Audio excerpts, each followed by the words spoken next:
Two other things you may value dearly are privacy and anonymity, which will relate to why some of your assets are important to you. You may wish your emails to remain private, you may wish your identity to remain unknown, but privacy and anonymity are not the same thing.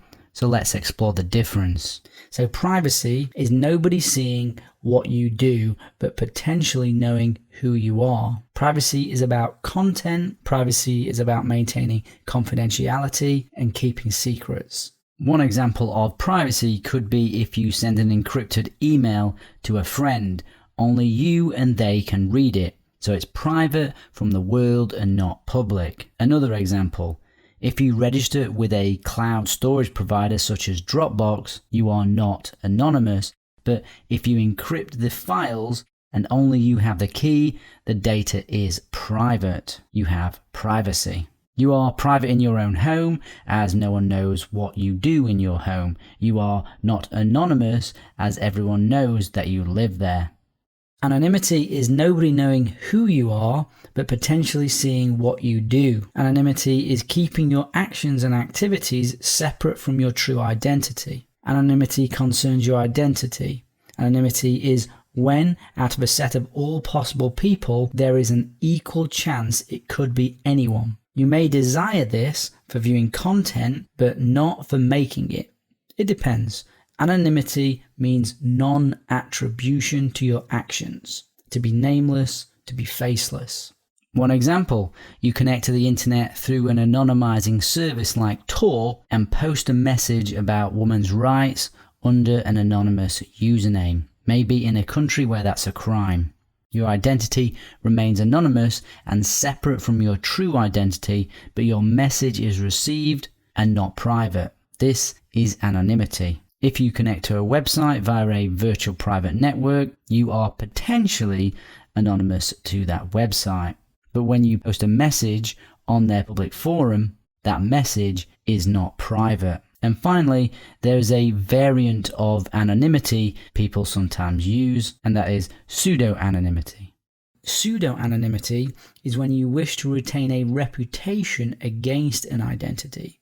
A common example is having an alias for social media or for a forum online. And this picture sums it up. An adversary may not know who the blue bag user is, but they can attribute posts and activities to him or her. This is an alias, a cover, a false identity.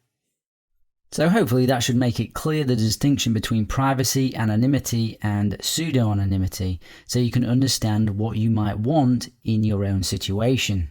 Often the three terms get used interchangeably, and even I make the mistake myself.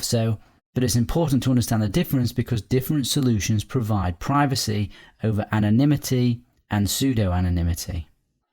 One of the more interesting pseudonyms of modern times is Satoshi Nakamoto, the creator of Bitcoin. If you're not familiar with who he is, that's a little extra reading you can do for fun. In most countries, you have the right to privacy and anonymity if you so choose, protected under law. In most countries, stealing your personal and private information is a crime. For example, the content of an email is personal information. Saying that though, many governments seem to be free to steal personal information with impunity, unfortunately, as we all are aware. Which is why people feel that our privacy is eroding, making us seek security to enable privacy and anonymity, and probably a reason many of you are doing this course. So, adding to your list of assets or what is important to you might also be your privacy and anonymity.